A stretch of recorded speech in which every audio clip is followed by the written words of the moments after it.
தாய் தமிழ் உறவுகளுக்கு வணக்கம். அமைச்சர் பதவி கொடுத்தால் விஜயுடன் கூட்டணி, தலைவர் அறிவித்தார். அமைச்சர் பதவி கொடுத்தால் விஜயுடன் கூட்டணி, தலைவர் அறிவித்தார் என்ற தலைப்பில் இந்த காணொளியை காண்கிறோம். தற்பொழுது கூட்டணி ஆட்சி என்ற ஒரு கோஷம் தமிழக அரசியலில் ஒரு தாக்கத்தை ஏற்படுத்தியுள்ளது. என்னவென்று சொன்னால், விடுதலை சிறுத்தை கட்சி தலைவர் தொல் திருமாவளவன் தான் இதை தொடங்கி வைத்தது. ஆட்சியில் பங்கு, அதிகாரத்தில் பங்கு. தமிழக காங்கிரஸ் கட்சியும் இப்பொழுது அந்த கோரிக்கையை வைத்துள்ளது. தேமுதிகவும் தற்பொழுது அந்த கொள்கையை பின்பற்ற தொடங்கியுள்ளது. பாட்டாளி மக்கள் கட்சி அதை தன்னுடைய கொள்கையாக அறிவித்துள்ளது. தற்பொழுது புதிதாக ஒரு கட்சி இந்த கூட்டணி ஆட்சியை வரவேற்று குரல் கொடுத்துள்ளது. அது வேறு யாரும் அல்ல, புதிய தமிழகம். அதன் கட்சி தலைவர் டாக்டர் கிருஷ்ணசாமி இன்று செய்தியாளர்களிடம் மதுரையில் பேசுகையில், அமைச்சர் பதவி கொடுத்தால் விஜயுடன் கூட்டணி சேர்வது குறித்து பரிசீலனை செய்வோம். அமைச்சர் பதவியை கொடுப்பது விஜய் உறுதியளிக்க வேண்டும் என்று அவர் தெரிவித்துள்ளார். புதிய தமிழகம் கட்சி, அந்த கட்சிக்கு இப்ப வாக்கு வங்கியே கிடையாது. கழுத தெரிஞ்சு கட்டெருமான கதையா அந்த கட்சி மாறி போச்சு.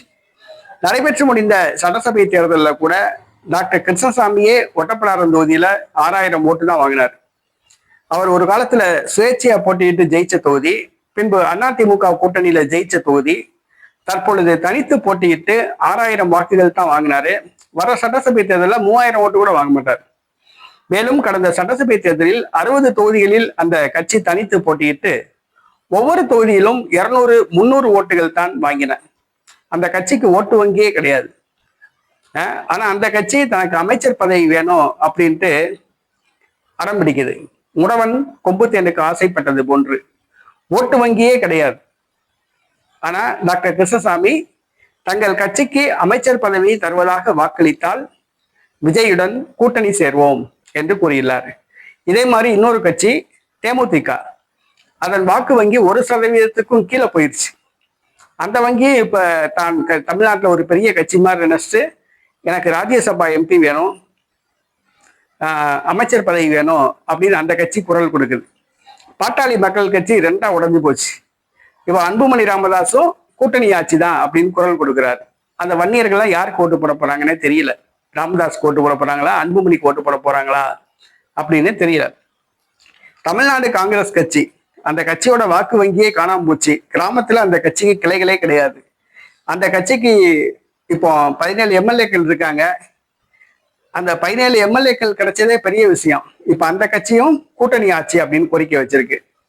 எல்லாருமே கூட்டணி ஆட்சியை பிடிக்கணும், நல்லாட்சி தரணும்னு அவசியம் கிடையாது. அமைச்சர்களானா கொள்ளையடிக்கலாம், காசு சம்பாதிக்கலாம், அந்த ஆசை தான். தன்னை கட்சிக்கு ஒரு 2 அமைச்சர் 4 அமைச்சர் கிடைச்சிச்சுன்னா கோடி கோடியா கொள்ளையடிக்கலாம், சொத்து சேர்க்கலாம் அப்படிங்கிற ஒரு ஆசையில தான் இந்த கூட்டணி ஆட்சி குறித்து குரல் கொடுக்குறாங்க. கூட்டணி ஆட்சிங்கிறது ஜனநாயகத்தை வலுப்படுத்துறது தான். ஆனா இந்த கூட்டணி ஆட்சியை இவங்க ஜனநாயகத்தை வலுப்படுத்துறதுக்காக இவங்க கேட்கல, கோரிக்கை வைக்கல. கூட்டணி ஆட்சிங்கிறது கொள்ளையடிப்பதில் நம்ம கூட்டணி சேர்ந்து கொள்ளையடிப்போம், நீங்க மட்டும் கொள்ளையடிக்கிறீங்க, எங்களுக்கு அமைச்சர் பதவி கொடுங்க, எங்களுக்கும் கொள்ளையடிக்கிறதுக்கு ஒரு வாய்ப்பு கொடுங்க, அதுதான் இவங்க வைக்கிற கூட்டணி ஆட்சி கோஷம். இப்ப டாக்டர் கிருஷ்ணசாமி தனக்கு அமைச்சர் பதவி கொடுத்தால் விஜயுடன் கூட்டணி சேர்வோம் என்று குரல் கொடுத்துள்ளார். விஜய் புதிய தமிழகத்தை கூட்டணியில சேர்த்தா முக்குளத்தூர் ஓட்டு கண்டிப்பா கிடைக்காது. ஆனா அவர் முக்குளத்தூர் வாக்குகளை மையமா வச்சுதான் அரசியல் பண்றாப்புல. புதிய தமிழகம் கட்சியை கூட்டணியில் சேர்ப்பாரா என்பது கேள்விக்குறிதான்.